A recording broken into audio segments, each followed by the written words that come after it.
Se encuentra en el libro de Efesios, en el capítulo 2, desde el verso 1 hasta el 22.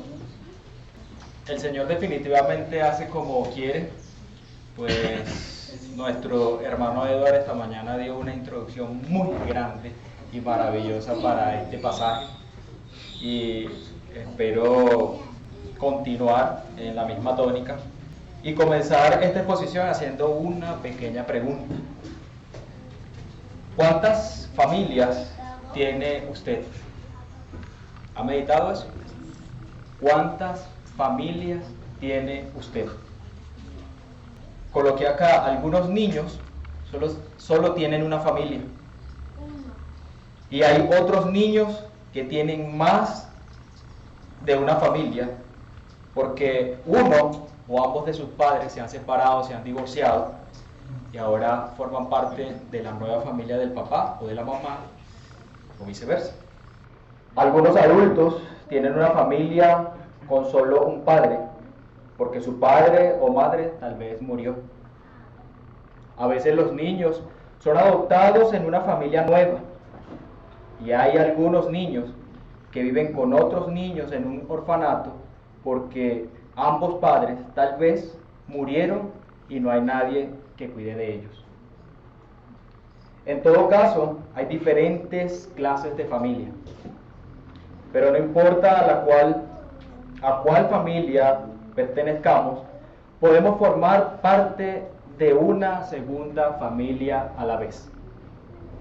La verdad de todo esto es que podemos tener dos familias.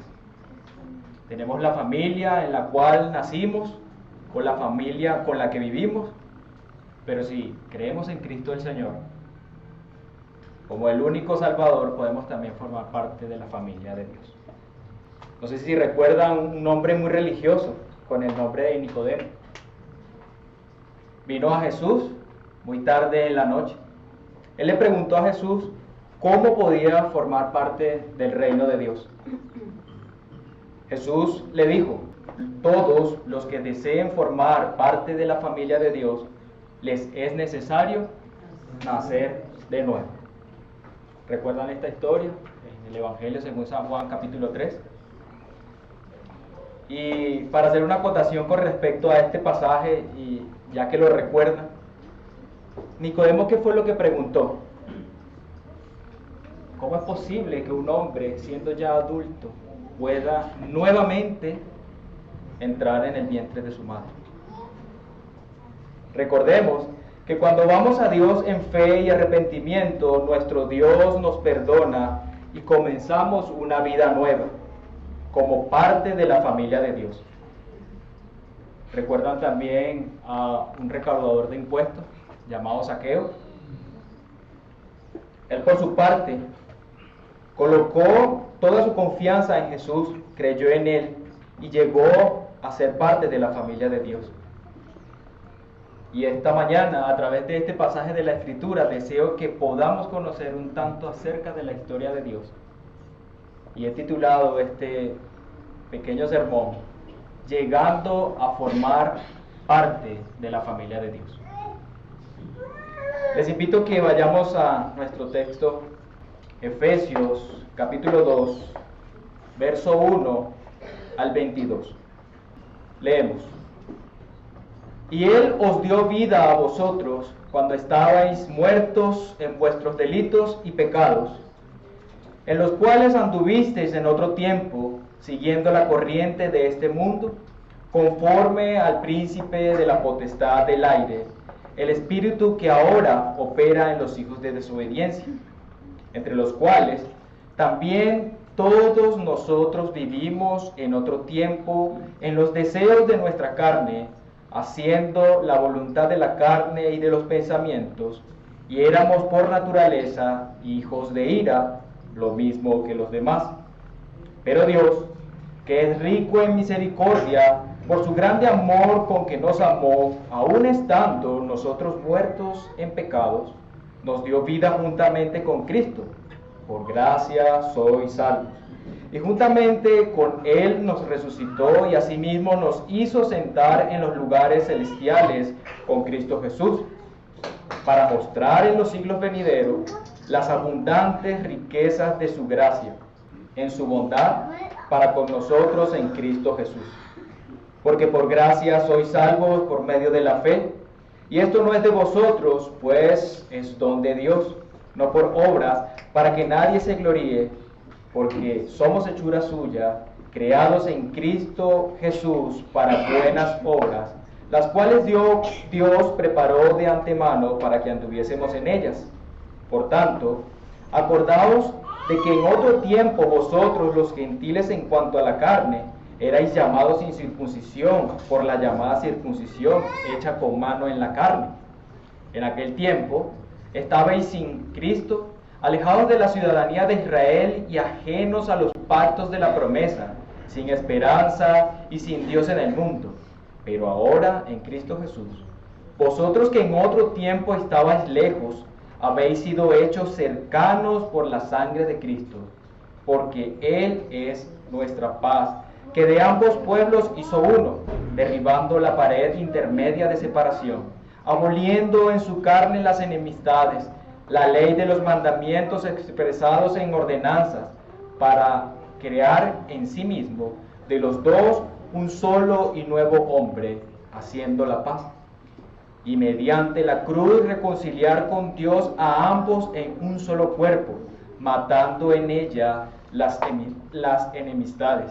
Y vino y anunció las buenas nuevas de paz a vosotros que estabais lejos y a los que estaban cerca, porque por medio de los unos y los otros tenemos entrada por un mismo espíritu al Padre.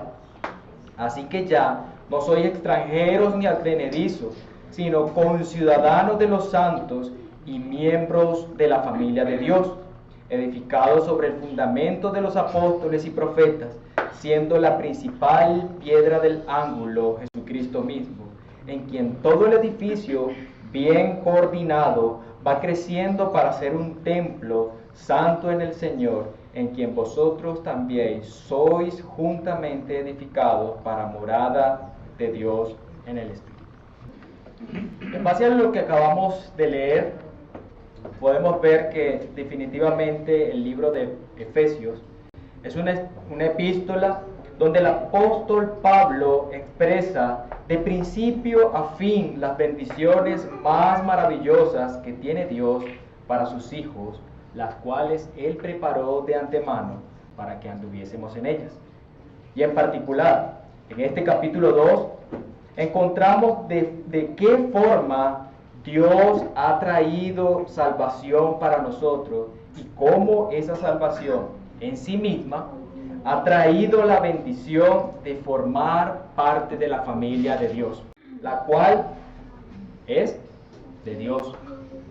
Y en base a lo descrito anteriormente y después de haber leído este pasaje, vamos a desarrollar este capítulo 2 de la manera siguiente. Hice 4 secciones de todo este pasaje. La sección 1, del versículo 1 al 3, muestra la condición nuestra antes de llegar a la familia de Dios, o sea, mi rebelión. La sección 2 va del versículo 4 al 10 y es lo que hizo Dios a nuestro favor para podernos insertar en la familia de Él. Contempla los versículos 11 al 12, donde hay un recordatorio de nuestra condición y lo ajeno que estábamos antes de llegar a la familia de Dios. No es más que mi no relación con Dios y sus promesas y su pueblo. Y la sección 4 va del verso 13 al 22, definitivamente miembros de la familia de Dios en Cristo Jesús. Entonces vamos a ir desmenuzando cada una de estas secciones y vamos a la sección 1, del verso 1 al 3, nuestra condición antes de llegar a la familia de Dios. Y Él os dio vida a vosotros cuando estabais muertos en vuestros delitos y pecados, en los cuales anduvisteis en otro tiempo, siguiendo la corriente de este mundo, conforme al príncipe de la potestad del aire, el espíritu que ahora opera en los hijos de desobediencia, entre los cuales también todos nosotros vivimos en otro tiempo en los deseos de nuestra carne, haciendo la voluntad de la carne y de los pensamientos, y éramos por naturaleza hijos de ira, lo mismo que los demás. Lo primero que podemos ver en este texto es que el apóstol Pablo expresa algo muy particular. Él os dio vida. ¿Y por cuál causa Dios nos dio vida? Pues porque estábamos, ¿qué? Muertos en nuestros delitos y pecados, dándonos a conocer en qué forma nosotros nos encontrábamos muertos. Claro está que alguien podría preguntarse, yo no estoy muerto. Está vivo realmente, pero está muerto espiritualmente. Pero todo esto que pasaba en otro tiempo. Pero ahora bien, nos preguntamos, ¿qué causó que anduviésemos así? ¿Por qué estábamos muertos en nuestros delitos y pecados? El apóstol Pablo deja ver en claro aproximadamente unos 5 aspectos por los cuales andábamos así. Copiamos la corriente de este mundo, verso 2, en los cuales anduviste en otro tiempo siguiendo la corriente de este mundo. Éramos rebeldes, éramos desobedientes. La tercera, por causa del príncipe de la potestad del aire. El otro aspecto, el cuarto, vivíamos arrastrados por los deseos de la carne y de la mente, según lo que dice el verso 3, entre los cuales también todos nosotros vivíamos en otro tiempo en los deseos de nuestra carne, haciendo la voluntad de la carne y de los pensamientos, y éramos por naturaleza hijos de ira, lo mismo que los demás. Y ese hijos de ira es el quinto aspecto que el apóstol Pablo expresa en estos primeros 3 versos. Lógicamente, nosotros sin Dios abrazamos la corriente de este mundo, seguimos la cosmovisión, su estilo de vida, copiamos todos los placeres y deleites de este mundo, considerando que todo esto es lo más correcto en lo que nosotros podemos andar. La desobediencia era una marca distintiva para nosotros. ¿Cuántos de los acá presentes han escuchado decir, nadie aprende en cabeza ajena? Déjame que yo viva mis propias experiencias, o sea, arrastrados por las corrientes de este mundo. Yo debo conocer este mundo, y vemos cómo éramos gobernados conforme al príncipe de la potestad del aire, que no es más que Satanás. Y podemos extraer de allí que este príncipe ejerce una influencia sobre el sistema del mundo y controla el mundo a través de su sistema, por ejemplo, de educación, el sistema de desarrollo, el sistema de cultura, a través de una cosmovisión pagana o secular, de manera tal que Satanás no nos controla principalmente a través de una posesión, a pesar de que sabemos que él puede posesionarse de una persona, pero por la misma escritura también conocemos lo cual astuto es este personaje, y él mediante la posesión de una sola persona no logra tanto si él llega a controlar el sistema completo. Entonces, él mejor controla los sistemas en los que vivimos para así tener mayor poder y control sobre todas las personas. Y seguimos al verso 3, donde el apóstol Pablo nos vuelve a recordar, vivíamos ¿cuándo? En otro tiempo, arrastrados por los deseos de nuestra carne y de nuestros pensamientos. ¿Qué podemos extraer de qué es lo que es la carne? La carne tiene deseos típicos de lo que es la naturaleza humana. Ahora bien, cada uno de los deseos que tenemos nosotros como seres humanos creados por Dios, fueron creados también por el Señor. ¿O no es así? ¿Acaso que hay algún deseo en nosotros que no haya sido producido por Dios? ¿Que no haya estado en la mente de Dios? Para nosotros, dijo un predicador, no hay ni siquiera tan solo un deseo que no haya sido creado por Dios. Pero ¿qué ha ocurrido con nuestros deseos santos que Dios nos ha dado? Con nuestro pecado hemos desvirtuado todo buen propósito de Dios en nuestros deseos. Cada deseo ha sido corrompido, pervertido por la caída de nosotros como seres humanos. Y es precisamente en esta condición en la que nosotros vivíamos o nos encontrábamos. No éramos más que hijos de ira. Vamos a leer qué nos dice el Evangelio según San Juan, capítulo 3, verso 36. El que cree en el Hijo tiene vida eterna. Pero el que rehúsa a creer en el Hijo no verá la vida, sino que la ira de Dios está sobre él. Entonces, ¿será que todos nosotros somos hijos de Dios? No es posible. Somos criatura de Dios, pero todos no somos hijos de Dios. Esa es otra de las corrientes de este mundo que ha enseñado y que ha secularizado la vida cristiana. Todos no somos hijos de Dios. Solo el que cree es el que es hijo de Dios. Pero el que rehúsa a creer está bajo la ira de Dios. O sea, es un hijo de ira. O sea que nuestra condición original, antes de formar parte de la familia de Dios, es que estábamos como muertos. ¿Y muerte qué es lo que implica muerte? Muerte no es más que la separación del cuerpo con el espíritu. Igualmente, el apóstol Pablo utiliza esta figura para representar igualmente la separación que existía entre nosotros y Dios.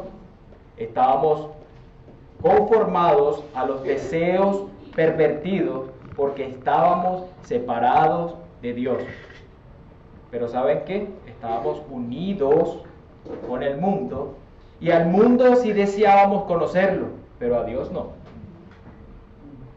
¿Cómo piensa la gente? Queríamos saber. ¿Qué es lo que aprueban o desaprueban?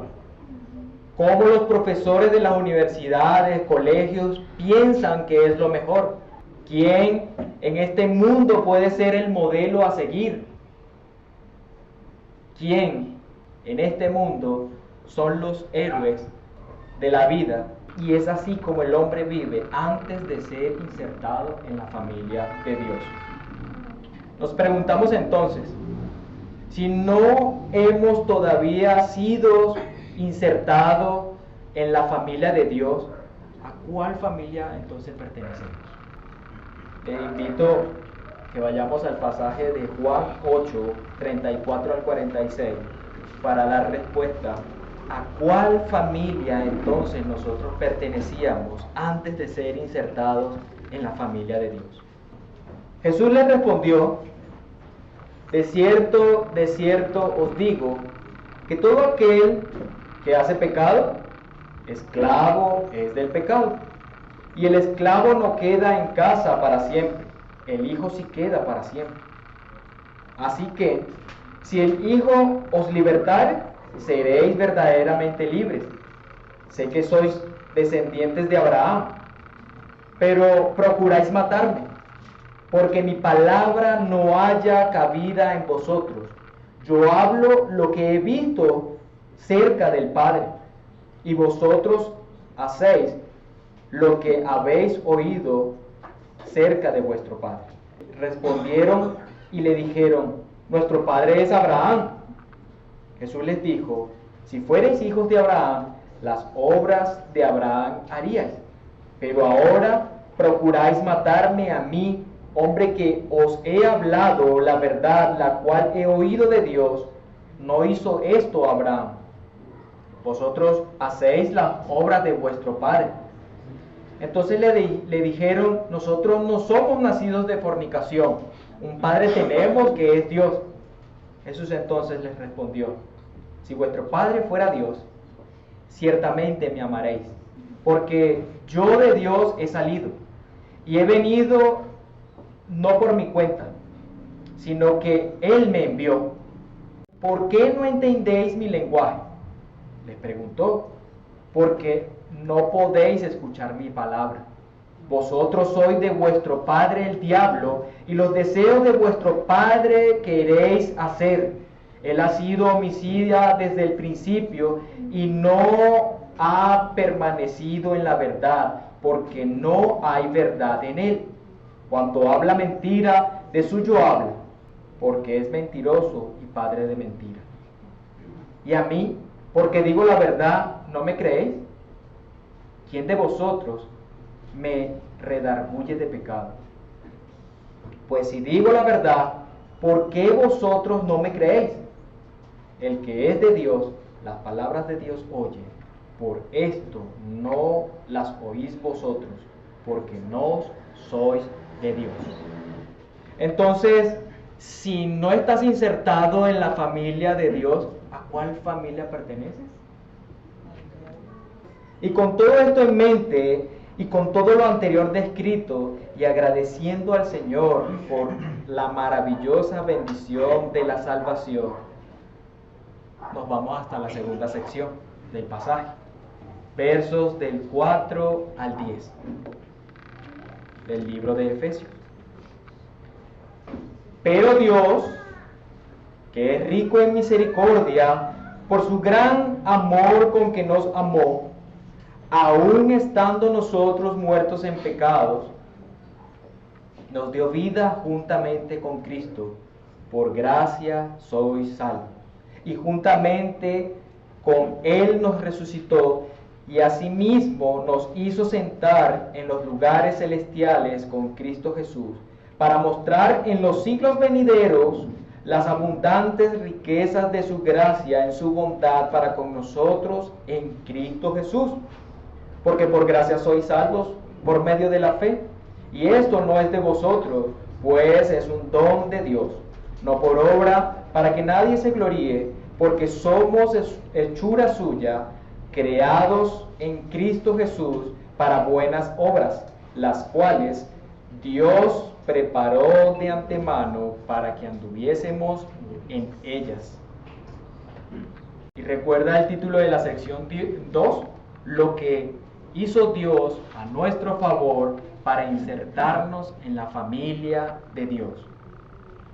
Ahora vemos cómo de manera magistral el apóstol Pablo presenta como en un listado cada una de las cosas que hizo nuestro buen Dios para poder insertarnos a su familia, y mediante quién hizo posible esta maravillosa obra. De este pasaje podemos extraer lo siguiente: un gran pero ahora. Pero Dios, ¿qué es qué? Rico en misericordia. Dios que nos amó, pero con gran amor. Dios nos dio vida juntamente con Cristo, y presentar allí el carácter de Dios. O sea que Dios es misericordioso, Dios es gracioso, o sea que expande su gracia, y que Dios da de su amor aun cuando nosotros no lo merezcamos. Pero sigue con el listado: fuimos salvados por gracia, Él nos resucitó, Él nos sentó en lugares celestiales, y por último dice, nos salvó para mostrar en los siglos venideros las sobreabundantes riquezas de su gracia. Qué maravilloso Dios. Pero Dios, ¿hay algo de nosotros allí? ¿Hay algo de lo que yo pueda gloriarme en algún momento? Cuando Él dice, Él nos resucitó, yo no hice nada. Él nos salvó, yo no hice nada. Él expresó su gracia para conmigo, ¿qué hice yo? ¿Hago algo para recibir un regalo? Precisamente somos salvos como consecuencia de la misericordia de Dios por su amor y su gracia. Y es de suma importancia mencionar que dentro de todo este proceso, nosotros nos encontramos pasivamente. Nosotros no tuvimos que hacer nada. Y es aquí donde Pablo expresa a través de los versículos 4 al 7, que deja ver que nuestra salvación es una obra netamente de Dios. Nos da a conocer que mediante las preposiciones con Cristo, en Cristo, con Cristo tenemos salvación y en Cristo tenemos santificación. Y es así, mediante Cristo, es que somos partícipes de todas estas abundantes riquezas de su gracia. Es mediante Cristo que, estando muertos en nuestros delitos y pecados, nos dio vida, y es a través de Cristo que, aun siendo pecadores, nos hizo sentar en lugares celestiales, dejándonos ver que no hay ningún mérito en nosotros que pueda lograr la manifestación del gran amor de Dios, pues es por gracia. Y recordemos dos términos que anteriormente he descrito acá: la misericordia y la gracia. ¿Y qué significa la misericordia y la gracia? La misericordia, por su parte, es no recibir lo que merezco. No recibir lo que merezco. O sea, yo merezco el infierno, pero no lo recibo. ¿Y qué es la gracia? Recibir lo que no merezco. O sea, yo recibo el cielo, pero no lo merezco. Es como cuando un niño desobedece al padre, y por su desobediencia el padre llama al hijo y le pregunta: ¿qué debo hacer contigo, hijo? Y el hijo le responde: padre, me tocan 3 varazos. Y el padre le da 1. Y luego de darle los 3 varazos, se va al KFC más cercano y le compra el mejor combo del KFC. ¿Cuántos varazos se merecía? Pero el padre no se los dio. O sea, él expresó misericordia. Y a pesar de que ha desobedecido, le da el mejor combo del KFC. Y le dice: esto es gracia. A pesar de tu desobediencia, no te lo merecía, pero te lo estoy dando. Esa es la gracia de Dios. Nosotros no merecemos el cielo, pero nuestro gran Padre nos sienta en los lugares celestiales por su gracia, pero recordando que es a través de Cristo el Señor. ¿Qué hizo el Hijo para recibir el mejor combo del KFC? Sí, hizo, desobedeció. Y nosotros también, en otro tiempo, siendo guiados por la corriente de este mundo, siendo desobedientes, el Padre nos da el mejor combo del mundo, el cielo. Entonces, en este texto del apóstol Pablo, nos está diciendo que por su gran misericordia, la que Dios da a nuestro favor, y debido a su gran amor con que nos amó, nos salvó por gracia, y que entonces la gracia, la misericordia y el amor de Dios resultaron en las cosas que recibimos, como el sentarnos en los lugares celestiales en Cristo Jesús. El verso 8 al 10 dice: porque por gracia sois salvos por medio de la fe, y esto no es de vosotros, pues es don de Dios, no por obras para que nadie se gloríe, porque somos hechura suya, creados en Cristo Jesús para buenas obras, las cuales Dios preparó de antemano para que anduviésemos en ellas. Pablo sigue mostrando que nuestra salvación es una obra neta de Dios. no hay ni tan solo 1% de nuestra intervención. ¿Escuchó? Ni 1%. Es más, ni el 0% da usted. Pues porque mediante nuestra naturaleza caída que poseemos, si Dios nos da tan solo el 1% de intervención en nuestra salvación, nosotros tomaríamos toda la gloria para nosotros. Y es por esta razón que nos dice, no es por obra, para que nadie se gloríe. Desde la creación podemos conocer que fuimos creados a la imagen y semejanza de Dios. Estamos en este mundo con un propósito. Dios no nos ha creado o no nacimos solo para estar aquí sin una causa. Desde que estamos en esta vida somos, ¿saben qué? El cumplimiento de un decreto de Dios. Por su parte, la fe es el instrumento de nuestra salvación. Dios ha colocado la fe, o sea, la confianza en Él, para creer mientras somos salvos. Jamás pondríamos nuestra confianza en Dios cuando estábamos, ¿qué? Muertos en nuestros delitos y pecados. Jamás pondríamos nuestra confianza en Él. Y una vez más, el apóstol menciona que esto, ¿saben qué? No proviene de nosotros. Pues es imposible que un muerto tenga confianza en la vida. Y no es hasta el momento que el mismo Dios produce vida que colocamos nuestra confianza en la vida en Cristo Jesús.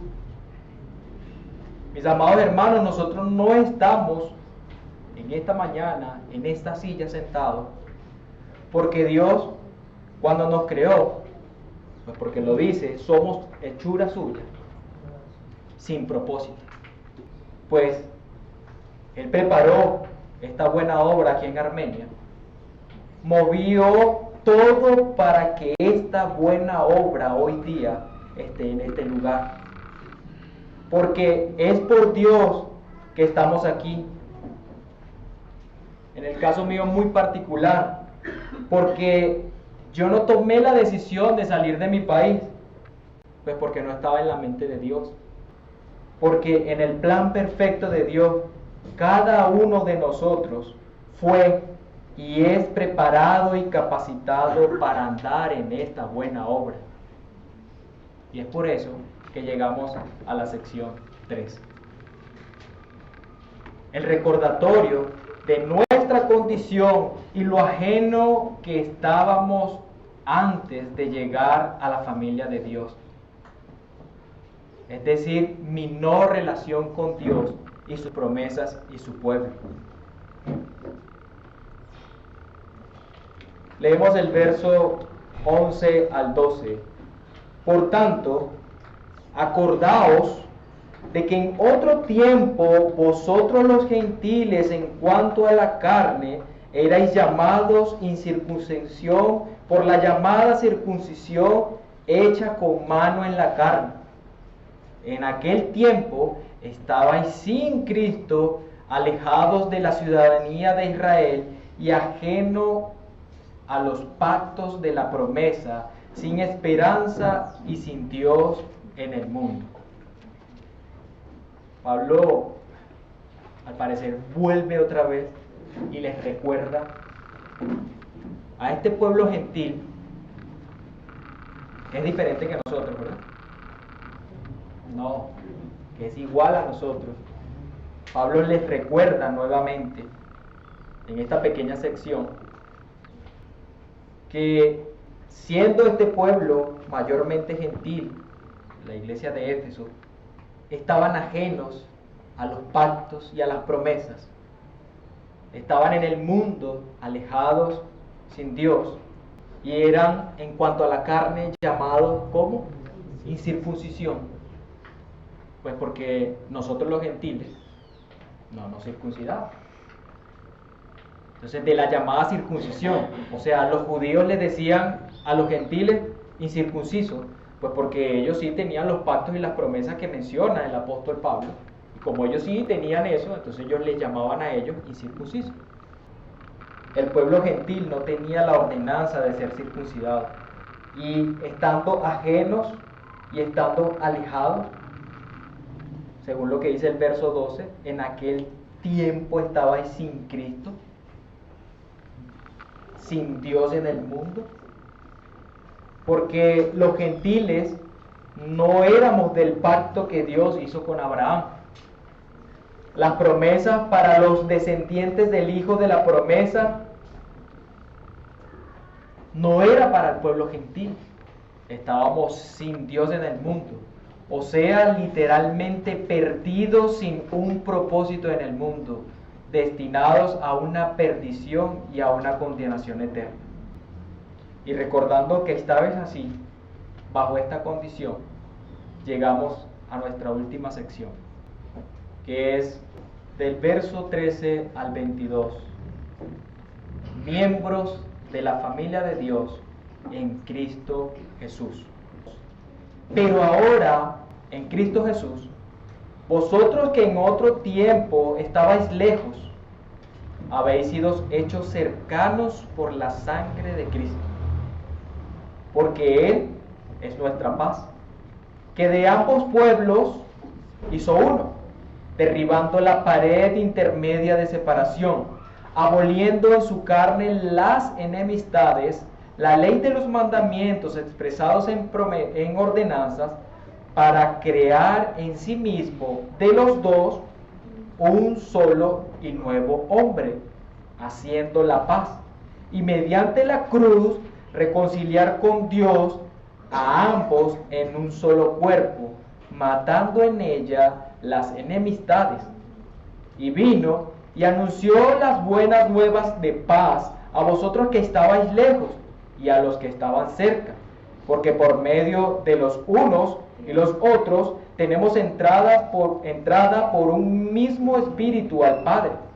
Así que ya no sois extranjeros ni advenedizos, sino conciudadanos de los santos y miembros de la familia de Dios, edificados sobre el fundamento de los apóstoles y profetas, siendo la principal piedra del ángulo Jesucristo mismo, en quien todo el edificio, bien coordinado, va creciendo para ser un templo en el Señor, en quien vosotros también sois juntamente edificados para morada de Dios en el Espíritu.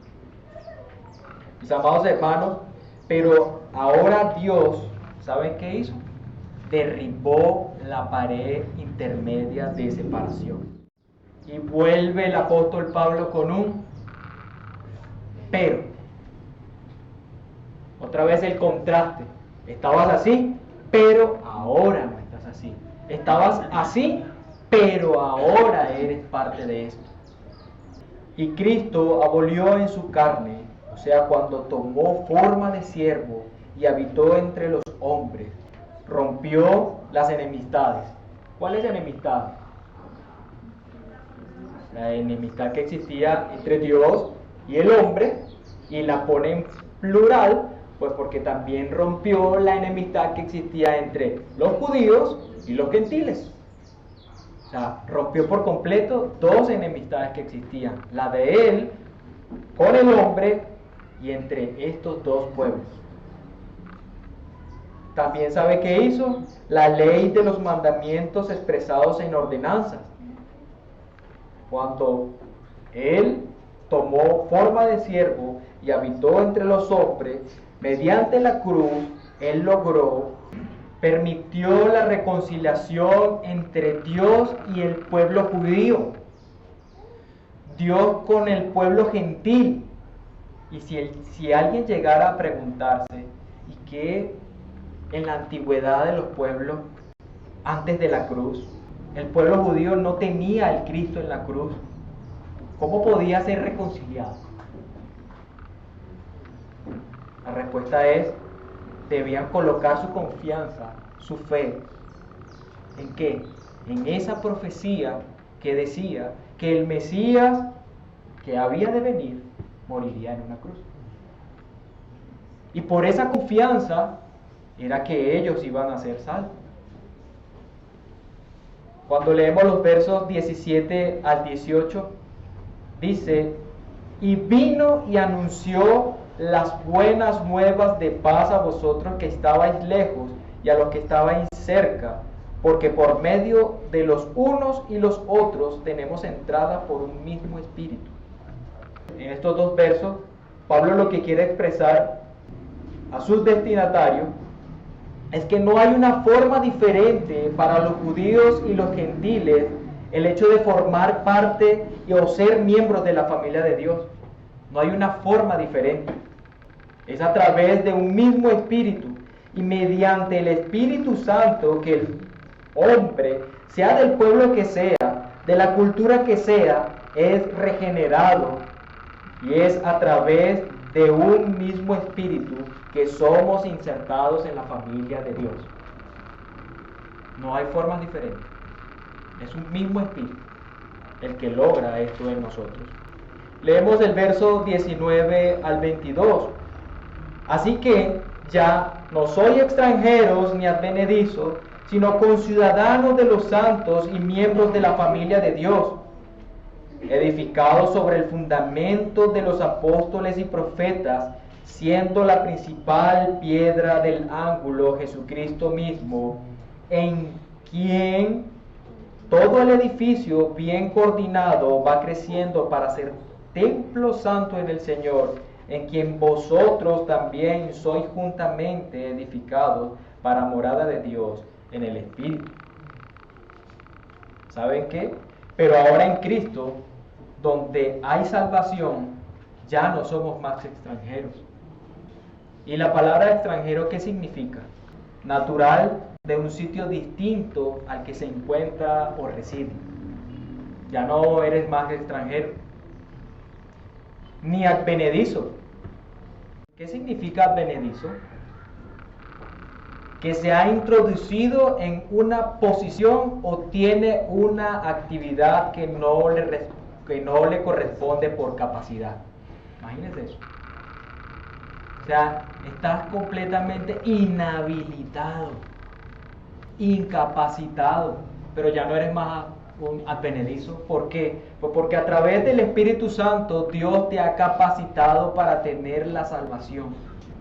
Aunque Pablo utiliza estos dos términos, y ambos términos son sinónimos, quiere enfatizar que no somos ya más extraños a la ciudadanía del pueblo de Dios y que estamos completamente capacitados en Cristo para tener la posición de ser miembros de la familia de Dios, ya que por el fundamento de los apóstoles y profetas somos edificados juntamente con Cristo, ya que Él es la piedra principal de todo el edificio. Podemos hacer una acotación acerca de esta expresión y preguntarnos, ¿por qué Cristo es la piedra del ángulo? ¿Y qué significa que Él sea esta piedra angular? ¿Por qué Cristo es la piedra del ángulo? Cuando nos vamos a la construcción, la piedra del ángulo es la primera piedra que se coloca y en función de esa piedra es que se colocan las demás piedras. Y esas demás piedras van en relación a ella.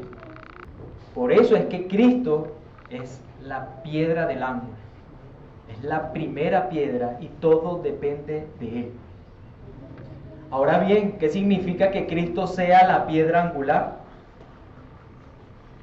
Sabemos pues que en la antigüedad el sistema constructivo no era tan avanzado como hoy en día. Cuando vemos las grandes construcciones de la antigüedad, era colocar piedra sobre piedra. Allí no había una varilla como esto que soporta. Allí no había un concreto que medía capacidades, sino era colocar piedra sobre piedra y esas piedras por su propio peso se iban apretando unas con otras y formaban esa estructura. No sé si conocen esos grandes arcos esos grandes arcos de soporte de las edificaciones, cuando se iban colocando piedra sobre piedra, piedra sobre piedra, piedra sobre piedra, llegaban, iban cerrando y se colocaba la piedra angular en todo el centro. Estaba esa piedra angular en todo el centro. Si usted quitaba esa piedra, se caía el arco y se caía toda la edificación. Es Cristo el Señor, la piedra angular. O sea, no es solamente la piedra del ángulo, que es la primera piedra y todo va en función de esa, sino también es la piedra angular, o sea, la piedra principal para que toda la edificación tenga el soporte necesario. Es por esta razón que Cristo es la piedra angular, donde los profetas y apóstoles iniciaron el fundamento y Cristo está en todo el centro. ¿Saben qué? Soportando todo el peso del edificio, que está bien coordinado, que cada día va creciendo para ser el templo santo en el Señor. Y para ir finalizando, y en base a todo el argumento que presenta Pablo en el capítulo 2, podemos tener las siguientes aplicaciones. Una, conociendo lo que eras en otro tiempo y lo que en este tiempo eres, Dios por su misericordia, por su grande amor y por su gracia es que te ha salvado. Pues porque antes no era lo que eres hoy día. Pero no es por ti, sino es por la gracia, misericordia y el gran amor que Dios manifestó para con nosotros.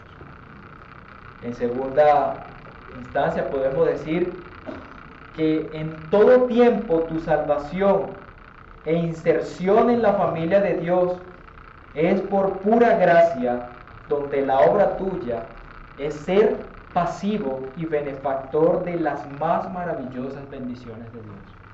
Decía también un predicador reconocido que la fe es necesario cultivarla. Y como hijos de Dios podemos cultivar nuestra fe. No es más que exponiéndonos a la palabra del Señor. No es más que orando al Padre y reconociendo que es Él el que hace todas las cosas y no nosotros. Que no es por nuestra fuerza, sino es por los méritos de Cristo el Señor. Y esa es la forma en la que nosotros como hijos de Dios podemos cultivar nuestra fe. Pues porque la fe es un don de Dios, pero es necesario cultivarla. Y lo que quiere decir es que es necesario que te alimentes de Él. Como tercera implicación, que a través de la cruz de Cristo, en Cristo y con Cristo, eres salvado, eres regenerado y eres santificado. Y si todavía no estás insertado o no eres miembro de la familia de Dios, si no has creído en Cristo y tienes un modelo a seguir diferente de la persona de Cristo, y si tu héroe no es Cristo Jesús, entonces te encuentras muerto en tus delitos y pecados, separado de Dios, siendo creación de Dios, pero ¿sabes qué? Jamás miembro de la familia de Dios.